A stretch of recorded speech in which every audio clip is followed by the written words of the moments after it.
জাতীয় জুলাই সনদ হবে ডক্টর ইউনূসের গলার কাটা, আর বিএনপির জন্য হবে গলার ফাঁস, কিন্তু বাংলাদেশ আওয়ামী লীগের জন্য হবে ব্রহ্মাস্ত্র।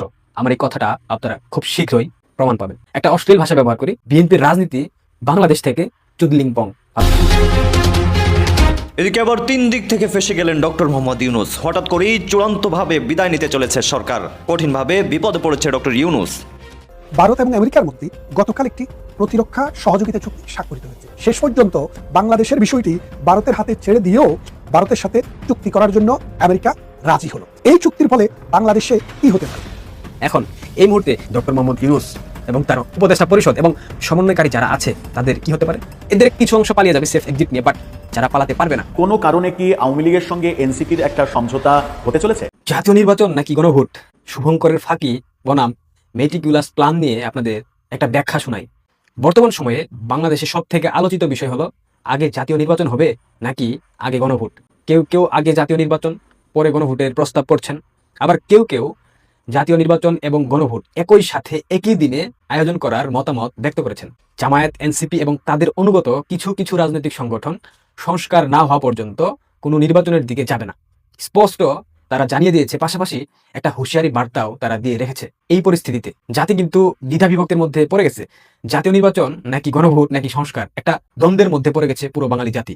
আওয়ামী লীগ সরকারকে ষড়যন্ত্রের মাধ্যমে উৎখাতের পরপর ডক্টর ইউনূস তথাকথিত অন্তর্বর্তীকালীন সরকারের প্রধান উপদেষ্টা হিসেবে শপথ নেবার পূর্বেই কিন্তু বিএনপি প্রস্তাব করেছিল ডিসেম্বরের মধ্যে জাতীয় নির্বাচন অনুষ্ঠিত হতে হবে। অনেক জল ঘোলা হওয়ার পর ডক্টর ইউনূস এবং তারেক রহমানের লন্ডন বৈঠকে একটা বিশাল অঙ্কের লেনদেনের মাধ্যমে একটা সমঝোতার পর নির্লজ্জ বিএনপি ফেব্রুয়ারির জাতীয় নির্বাচন অনুষ্ঠানের পক্ষে মতামত ব্যক্ত করে। তৎকালীন সময় বিএনপির শীর্ষস্থানীয় দুই নেতা মির্জা ফখরুল ইসলাম আলমগীর এবং সালাউদ্দিন আহমেদ কিন্তু যথেষ্ট অসম্মানিত হয়েছেন।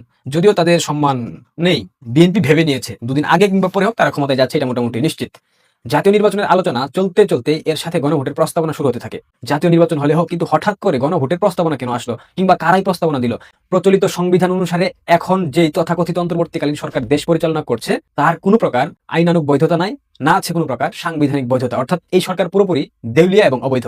সেই সাথে প্রধানমন্ত্রী শেখ হাসিনার পদত্যাগ পত্র নিয়ে যে একটা বিশাল মিথ্যাচার করা হয়েছে সেটাও ইউনূস সরকারের গলার কাটা হয়ে দাঁড়িয়েছে, কারণ সেই পদত্যাগ পত্র 14 মাস অবধি এখনো দেখাইতে পারে নাই। আরেকটা বিষয় আছে, সুপ্রিম কোর্টের অ্যাপিলেট ডিভিশনের রেফারেন্স নিয়ে বর্তমান অন্তর্বর্তীকালীন সরকার গঠন করা হয়েছে, যেটা সংবিধানের কোথাও উল্লেখিত নাই।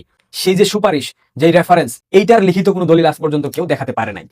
এমনকি যেই বিচারপতিদের স্বাক্ষর এবং নাম দিয়ে এই সরকারকে বৈধতা দেওয়া হয়েছে, তৎকালীন সময়ে জীবন রক্ষার জন্য, মবের হাত থেকে বাঁচার জন্য সেই বিচারপতিরা সেনাবাহিনীর হেফাজতে ক্যান্টনমেন্টে অবস্থান করছিল। তাহলে রেফারেন্স কে দিল?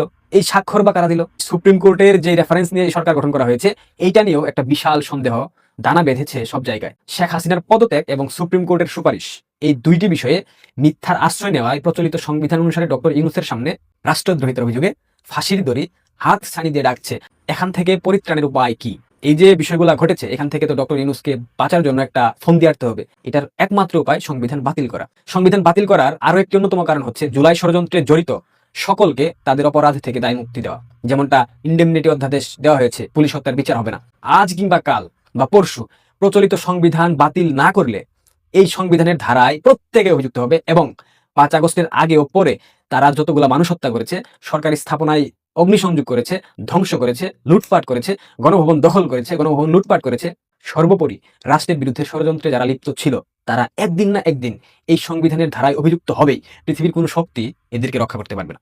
আপনাদের নিশ্চয় মনে আছে, বঙ্গবন্ধুর হত্যাকাণ্ডের পর হত্যাকারীদেরকে সাংবিধানিকভাবে ইন্ডেমনিটি দেওয়া হয়েছিল তাদেরকে রক্ষা করবার জন্য। ঠিক একইভাবে একই প্রক্রিয়ায় ফ্যাসিস্ট ইউনূস জুলাই ষড়যন্ত্রে জড়িত সকলকে ইন্ডেমনিটি দেওয়ার জন্য সংবিধান বাতিল করে তথাকথিত জুলাই সনদ রচনা করতে চাচ্ছে, যাকে তারা একমাত্র রক্ষা কবচ হিসাবে ভাবছে। কিন্তু আদৌ কি সেটা সম্ভব?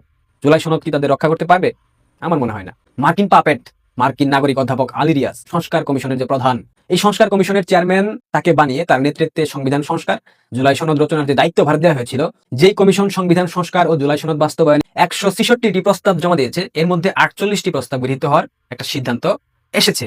কথা হলো, যেহেতু সংবিধানের ধারা অনুসারে সকল সিদ্ধান্ত গ্রহণের এখতিয়ার শুধুমাত্র সংসদের, তাই এই জুলাই সনদকে বৈধতা দেওয়ার জন্য এবং সাথে সংবিধান সংস্কারের জন্য একটি বৈধ সংসদ প্রয়োজন। এ কারণে জুলাই সনদ বাস্তবায়ন করা হবে কিনা তা দেশের সাধারণ নাগরিকের হ্যাঁ এবং না ভোটের মাধ্যমে যাচাই এবং ভোটে যদি হা জয়যুক্ত হয় সেই ম্যান্ডেট নিয়ে জাতীয় জুলাই সনদ পরবর্তী সরকার দেশ পরিচালনা করবে বর্তমান সরকার। এখানেই মূলত লুকিয়ে আছে একটা বিশাল শুভঙ্করের ফাঁকি। আচ্ছা ধরুন বিএনপির দাবি অনুযায়ী আগে জাতীয় নির্বাচন হলো এবং সেই নির্বাচনে বিপুল সংখ্যাগরিষ্ঠতা নিয়ে বিএনপি সরকার গঠন করলো। নতুন সরকারের হাতে ডক্টর ইউনূসের উপদেষ্টা পরিষদ ক্ষমতা ছেড়ে দিয়ে যার যার কাজে ফিরে গেল। এটা কি আপনারা বিশ্বাস করেন, কিংবা এটা কি আদৌ সম্ভব?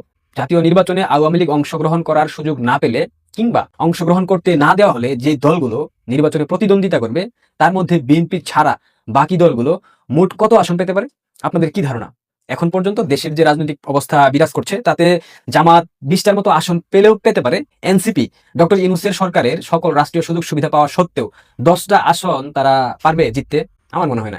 একটা আসনেও তারা জামানত রক্ষা করতে পারবে না, বাজেয়াপ্ত হবে নিঃসন্দেহে বলা যায়। আর বাদ বাকি যারা আছে এগুলা বাদ দেন, এগুলাকে হিসাবের মধ্যে রেখে লাভ নাই। একবার ভাবেন তো, দেশবিরোধী সকল অপশক্তির main stakeholder Jamaat Islam, deep state, CIA, ISI, America, Pakistan মিলে যে আন্তর্জাতিক চক্রান্তের মাধ্যমে আওয়ামী লীগ সরকারকে উৎখাত করেছে, তারা বিএনপির হাতে ক্ষমতা তুলে দিয়ে সংসদে বিরোধী দলের আসনে বসতে চাইবে?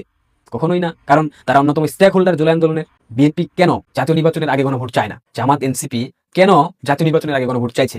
এই বিষয়টা তো একটু খোলাসা করা উচিত, কারণ তারা দুপক্ষই বুঝতে পারছে তারা অস্তিত্ব সংকটে পড়তে যাচ্ছে। বিএনপি জানে জাতীয় নির্বাচনের আগে গণভোট হলে ডক্টর ইউনূসের উপদেষ্টা পরিষদ জাতীয় সরকার গঠনের একটা ব্যাপক পায়তারা চালাবে।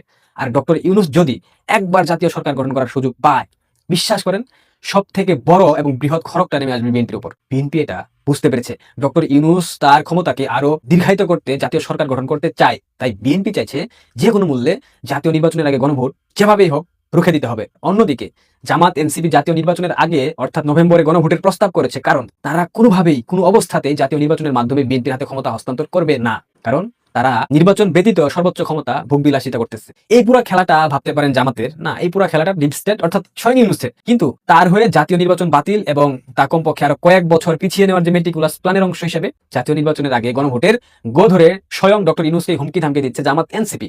যেই খেলাটা পুরোপুরি পাতানো একটা খেলা, এবং এরা জানে এদের এই আস্ফালনে ডক্টর ইউনূস সবাইকে এইটা বোঝাতে সক্ষম হবেন। বিএনপি তো মুলার জুস খাওয়ার জন্য যমুনায় বারবার যায়, আবারও যাবে, এবং তাদেরকে একটা মুলার জুস খাইয়ে বুঝিয়ে দেবে। ডক্টর ইউনূস বুঝাবে তাদেরকে যাদের আত্মত্যাগে এই দেশ নতুন করে স্বাধীন হয়েছে তারা সংস্কারের আগে নির্বাচন চায় না, সুতরাং জুলাই সনদ বাস্তবায়ন না করা পর্যন্ত জাতীয় নির্বাচন বন্ধ। বন্ধ মানে বন্ধ। ফলশ্রুতিতে বিএনপির মতো একটা বৃহৎ রাজনৈতিক দলের বিরোধিতায় হয়তো গণভোট বন্ধ হয়ে যাবে, এবং সেই সাথে অনিবার্যভাবে জামাত এনসিপির ডামি মানে নাটকীয় একটা যমুনা ঘেরাও কর্মসূচি ঘোষণা দেওয়ার সাথে সাথে জাতীয় নির্বাচন একেবারে বন্ধ করে দেবে অন্তর্বর্তীকালীন সরকারের প্রধান উপদেষ্টা ডক্টর মোহাম্মদ ইউনূস। আবার এমনটা হতে পারে জামাত এনসিপির প্রি প্ল্যান্ড যমুনা ঘেরাও কর্মসূচি উপলক্ষে ডক্টর ইউনূস হয়তো জাতীয় নির্বাচনের আগেই গণভোটের ঘোষণা দেবেন। কিন্তু এতে জামাত এনসিপি সুবোধ বালকের মতো আন্দোলন স্থগিত করে ঘরে ফিরলেও বিএনপি কিন্তু ফিরতে পারবে না, কারণ ফেরার পথ খোদ বিএনপি নিজেরাই বন্ধ করে ফেলেছে। তারা আন্দোলনে নামবে এবং তারা আন্দোলনে নামলে ডক্টর মোহাম্মদ ইউনূসের 16 কলা পূর্ণ হবে। জামাত এনসিপি সেনাবাহিনীকে দিয়ে এবং যে জঙ্গিগুলাকে প্রশিক্ষণ দেওয়া হয়েছে গত 14 মাসে, এদেরকে দিয়ে সম্মিলিতভাবে বিএনপিকে এমন ভাবে কোণঠাসা করবে আগামী এক যুগেও বিএনপি নির্বাচনের নাম মুখে আনবে না। অবস্থা দেখে যা মনে হচ্ছে বিএনপি আবারও ভুল করলে আগামী কয়েক বছরের জন্য দেশের মানুষের ঘাড়ে সিন্দাবাদের ভূতের মতো ডক্টর মোহাম্মদ ইউনূস জাতীয় সরকার গঠন করে চেপে বসবে। এই ভূত যত না বাংলাদেশের মানুষের ঘাড়ে সওয়ার হবে, তার থেকে বেশি হবে বিএনপির ঘাড়ে, কারণ বিএনপি ভাবছে তারা নির্বাচন হলেই ক্ষমতায় চলে আসবে। সামনের দিনগুলোতে আওয়ামী লীগের চাইতেও ভয়াবহ পরিস্থিতিতে পড়তে যাচ্ছে বিএনপি, এটা আমি আপনাদেরকে লিখে দিতে পারি। বিএনপির নেতৃত্বস্থানীয়রা আদৌ এটা বুঝতে পারছেন বলে আমার মনে হচ্ছে না। বুঝতেও পারে। ও হ্যাঁ, আরেকটা কথা, এখন পর্যন্ত এনসিপি জুলাই সনদে স্বাক্ষর করে নাই এবং শেষ পর্যন্ত তারা স্বাক্ষর করবেও না। এখানেও ডক্টর ইউনূসের একটা বিশাল গেম প্ল্যান আছে। আরেকটা ভিডিওতে সেই গেম প্ল্যান নিয়ে আমি কথা বলবো। সবশেষে বলতে হয় জাতীয় জুলাই সনদ হবে ডক্টর ইউনূসের গলার কাটা আর বিএনপির জন্য হবে গলার ফাঁস, কিন্তু বাংলাদেশ আওয়ামী লীগের জন্য হবে ব্রহ্মাস্ত্র।